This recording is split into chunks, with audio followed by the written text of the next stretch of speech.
Assalamualaikum warahmatullahi wabarakatuh. Dan salam sejahtera untuk kita semua. Hai, jumpa lagi with me Linda. Hari ini teman-teman aku mau sharing ya pengalaman-pengalaman, dan khususnya hari Jumat ini adalah hari yang baik banget untuk kita sedekah. Dan sedekah itu nggak hanya berupa materi, tapi juga ilmu atau apapun, pengetahuan, wawasan, segala macam deh, yang segala sesuatunya itu dititipkan oleh Allah, kayak gitu ya. Rabbi shrah li sadri wa yassir li amri wahlul 'uqdatam min lisani yafqahu qawli. Mudah-mudahan kita dapat mengambil hikmah dan manfaat dari apa yang saya sampaikan. Sekali lagi, video-video yang saya buat adalah video-video berdasarkan pengalaman pribadi, berdasarkan pengalaman spiritualitas, di mana setiap orang memiliki pengalaman spiritual yang berbeda ya. Kalian boleh percaya, boleh juga tidak, itu hak kalian. Tapi di sini saya hanya menyampaikan apa yang sekiranya bermanfaat, karena kalau untuk saya pribadi atau hanya untuk keluarga saya, rasanya itu nggak fair gitu. Dan saya hanya berharap kalian dapat memetik hikmah atau mengambil hal positif ya, yang cocok untuk kalian. Jika kurang cocok atau mungkin dirasa belum sampai sini gitu, anggap aja sebagai ilmu pengetahuan yang mudah-mudahan suatu saat nanti kalian juga dapat merasakan apa yang saya rasakan ya. Amin ya Allah ya rabbal alamin. Oke, kenapa di hari Jumat ya? Saya akan membacakan, ada di sini dari Imam Ibnul Qayyim Al-Jauziyah, keutamaan sedekah di hari Jumat dibanding semua hari dalam sepekan, seperti keutamaan sedekah di bulan Ramadan dibanding bulan-bulan lainnya. Itulah mengapa salah satu program anak-anak Taman Ilmu di sini ya, jadi orang tua muridnya itu banyak yang kasih sedekah itu kita utamakan untuk hari Jumat. Jadi Jumat kita ada Charity Day. Dan Imam Abdul Razak dalam kitab Al-Musannafnya, beliau berkata, dan tidak ada matahari terbit dan terbenam pada suatu hari yang lebih utama dibanding hari Jumat. Bersedekah pada hari Jumat lebih besar pahalanya daripada semua hari lainnya. Subhanallah. Kayak awalnya sih kayaknya paling pas di hari Jumat deh, tapi setelah dilaksanakan dan kita ternyata baru tahu teorinya itu, wah ternyata kenapa hari Jumat, jadi kayak ditunjukin gitu, ini loh hari yang baik untuk sedekah. Itu setelah dijalankan beberapa lama dan baru ternyata ada ya di hadisnya, ternyata ada ya. Subhanallah gitu, kayak bersyukur banget. Oke teman-teman, langsung aja ke intinya. Ini adalah bulan istimewa ya, bulan Agustus, dimana kita merayakan perayaan besar, yaitu Independence Day ya, Indonesia's Independence Day, hari lahirnya Indonesia. Makanya di situ di papan tulis aku tulisnya selamat ulang tahun. Aku pengen cerita masih seputar roh. Jadi gini, ini antara bahagia, sedih, speechless, dan gimana ya, kayak ngerasa memiliki tanggung jawab yang luar biasa gitu. Beberapa hari sebelumnya aku sudah pernah cerita tentang ruh ya kepada kalian semua. Dan hari ini aku akan cerita pengalaman spiritualku tentang bertemu secara batin, tentunya bukan zohir karena sudah beda alam. Dengan aku nggak kuat, karena gimana ya, di sisi lain seneng banget, bahagia banget, dan nggak nyangka gitu, dan nggak tahu juga mau ngomong apa. Jadi kemarin, bukan kemarin, sekarang itu tanggal 20 ya, Agustus, berarti tanggal 18 Agustus itu kan anak-anak di sini mengadakan lomba ya. Jadi sebelum lomba, nah aku tulis, kalian bisa lihat yang di papan tulis hitam itu, aku lagi nulis itu ya, kata Indonesia gitu. Terus kira-kira pagi ya, jam 7, jam 8-an gitu. Aku terdiam sejenak, ada sosok seseorang yang datang, itu berupa ruh gitu ya, dari batin. Aku lihatnya dari mata batin gitu, dan bicaranya pun bukan melalui mulut ke mulut ya. Aku diem, aku lagi nulis sampai kata kalau nggak salah Indone gitu. Aku diem, terus ada yang bilang, Lin, kamu capek ya, katanya gitu. Aku diem, aku nggak tahu itu yang ngomong siapa. Lalu beliau melanjutkan perkataannya. Dia bilang, ini saya Bung Karno gitu. Saya langsung diem, saya nggak tahu mau ngomong apa-apa.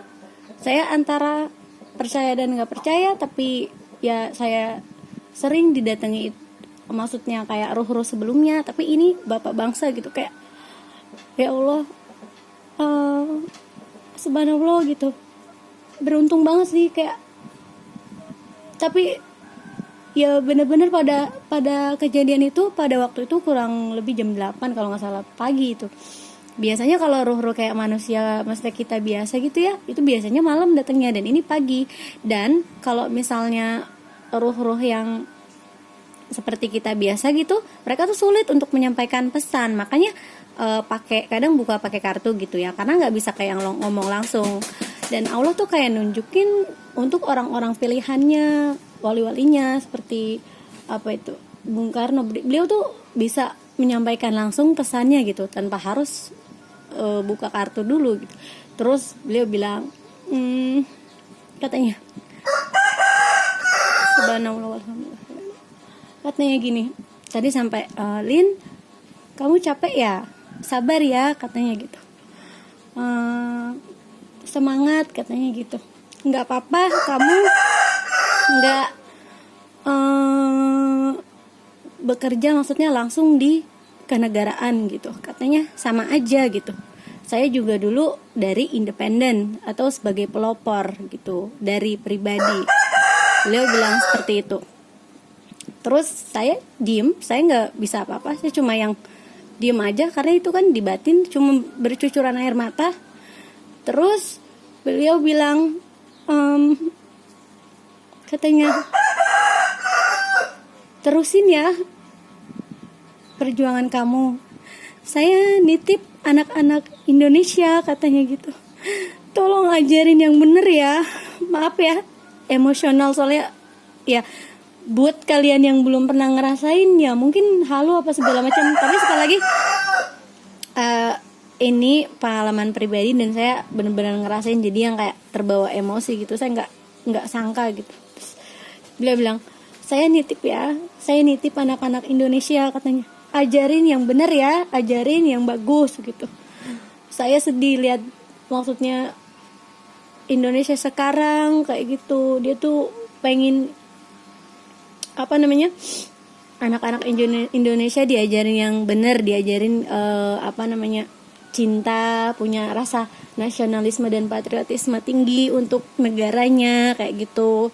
Kemudian tolong dididik dengan baik gitu. Terus ya kurang lebih dia bicara seperti itu, supaya nanti Indonesia tuh bisa jadi bangsa yang maju, bangsa yang berjaya kayak gitu. Kemudian anak-anaknya jadi anak-anak yang soleh-soleha dan memang benar-benar menunjukkan rasa cintanya kepada tanah airnya itu secara nyata gitu. Terus saya cuma diem, saya cuma iya, ngangguk-ngangguk, tapi nggak ngomong apa-apa, ngangguk-ngangguk iya. Kemudian beliau bilang, ya udah ya, saya pergi dulu gitu, katanya. Udah, habis itu setelah itu saya baru yang gemeteran, bingung, kayak lebih ke subhanallah, walhamdulillah, wala ilaha illallah, wallahu akbar.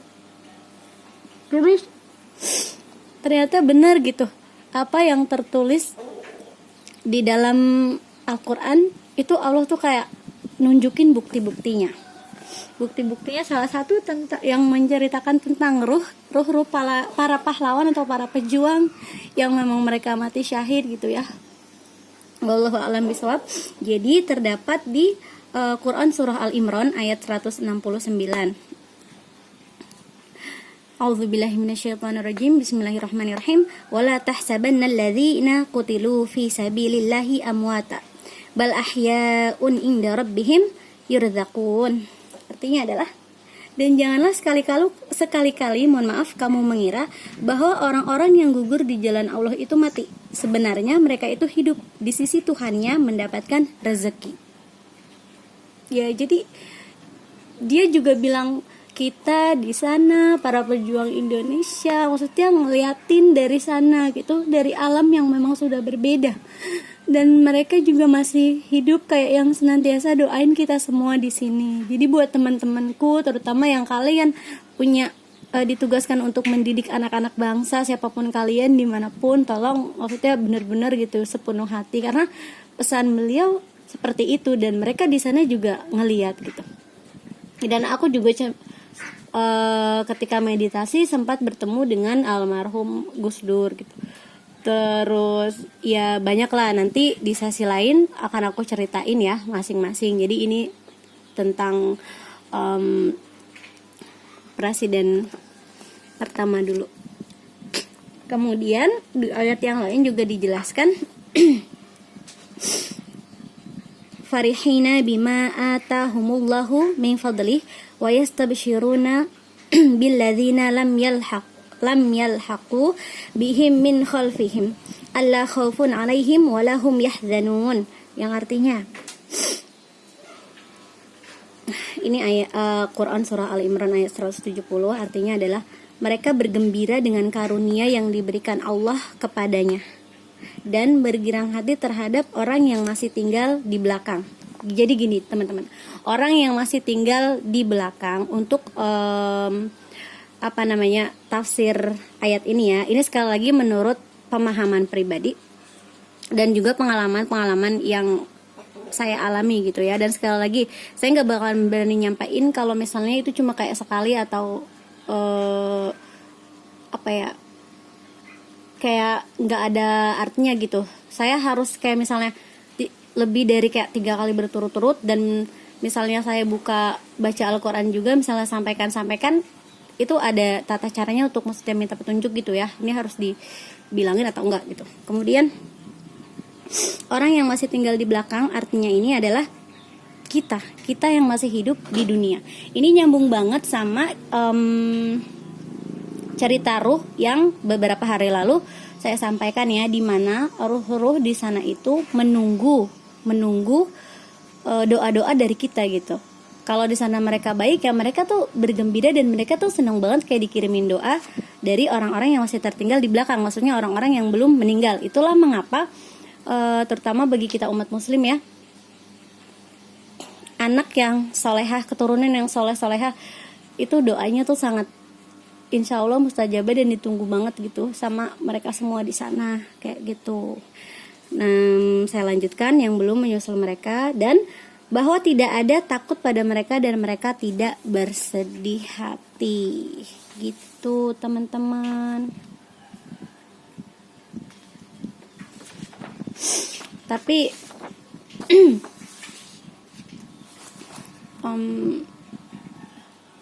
saya maksudnya cerita ini bukan gimana ya, bukan pengen dianggap gimana gitu atau sok-sokan apa gimana, enggak. Saya pengen yang enggak cuma saya yang tahu gitu, tapi kalian semua juga paham dan tahu dan ngerasain bahwa sebenarnya kita tuh hidup di dunia ya beneran cuma buat kayak cari amal supaya nanti di alam selanjutnya kita lancar gitu. Nanti aku juga bakalan cerita tentang keadaan dan kondisi, maksudnya ruh-ruh di sana misalnya yang datang ke aku dan teman-teman. Ternyata nggak semuanya itu baik, tergantung bagaimana dan apa perbuatan kita selama di dunia gitu. Aku yang ketika ditunjukin itu ya gemeteran, ya sedih, tapi senang juga. Dan aku rasa kalau cuma buat aku sendiri, buat apa gitu, kan pengennya selamatnya bareng-bareng, senangnya bareng-bareng. Dan kayak Allah suruh kayak gini supaya aku nyampein biar teman-teman, biar kita semua di dunia ini benar-benar tahu visi misi hidup kita dan mempersiapkan diri serta amal yang banyak untuk kehidupan di alam sana, supaya di alam sana jalan kita dimudahkan, jalan kita terang gitu. Karena tidak ada sesuatu yang pasti di dunia ini kecuali kematian gitu. Jadi itu yang harus benar-benar kita persiapkan gitu. Gitu ya teman-teman.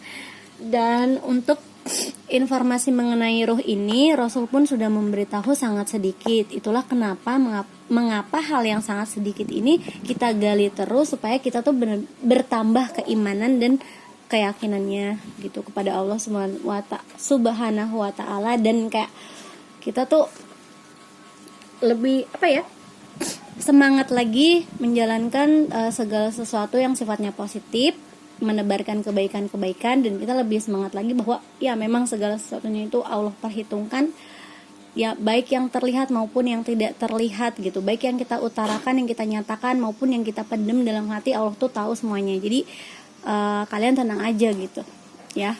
Itulah mengapa di Al-Quran juga sering berkali-kali disebut, cukuplah Allah menjadi saksi bagimu, saksi atasmu, kayak gitu. Biarpun orang lain nggak tahu, tapi Allah tuh tahu sedalam-dalamnya hati kita, niat kita, semuanya tahu. Aku mau kasih tahu satu ayat lagi seputar roh. Di sini ada Quran surah Al-Isra ayat 85. Wa yas'alunaka 'anir ruh qulir ruhu min amri rabbi wa ma utitum minal ilmi illa qalila, yang artinya, dan mereka bertanya kepadamu wahai Muhammad sallallahu alaihi wasallam tentang ruh, katakanlah ruh itu termasuk urusan Tuhanku, sedangkan kamu diberi pengetahuan hanya sedikit. Itulah mengapa tadi aku bilang bagaimana caranya yang sedikit ini kita olah dan benar-benar kita pahami sebagai pelajaran untuk kita yang masih hidup di dunia gitu teman-teman. Terima kasih banget buat kalian yang udah mendukung kami sampai saat ini, buat ayah bunda juga yang udah nonton dan yang udah support kegiatan hari Jumat. Mudah-mudahan semuanya berkah barokah. Jadi yang bisa bantu melalui materi, alhamdulillah gitu, dan apa yang Allah titipkan ke saya sedikit dari ilmu Allah yang luas banget ya, saya sampaikan untuk pelajaran kita sekali lagi sama-sama ya, biar kita senengnya bareng dan selamatnya juga bareng gitu. Amin amin, Allahumma amin ya rabbal alamin. Oke, itu aja tentang cerita bertemu dengan aku masih gimana ya, masih kayak ya Allah, masih kayak alhamdulillah banget. Makanya setiap ada anak misalnya yang datang atau minta diajarin atau segala macam, kayaknya tuh gak boleh banget ditolak gitu, karena udah kayak dipesenin, jadi ya harus diajarin gitu. Wallahu a'lam bishawab. Sekali lagi, yang salah datangnya dari aku pribadi, jangan diikutin yang gak bagusnya, yang jeleknya, ambil baiknya, ambil positifnya. Segala sesuatu datangnya dari Allah, semua karena kehendak Allah. Saya nggak bisa apa-apa, nggak ngerti apa-apa. Sekali lagi, saya pun diizinkan untuk menyampaikan ini semua karena rahmat dan kehendaknya Allah Subhanahu Wa Taala. Ya Rabbi sallallahu alaihi Muhammad, ya Rabbi sallallahu alaihi wasallam. Jangan lupa terus doakan saudara-saudari kita, para pahlawan bangsa Indonesia dan seluruh umat manusia di dunia ini, baik yang masih hidup maupun yang telah wafat ya. Karena doa itu sejatinya kembali lagi kepada kita pribadi. Oke, wassalamualaikum warahmatullahi wabarakatuh. Love you Indonesia.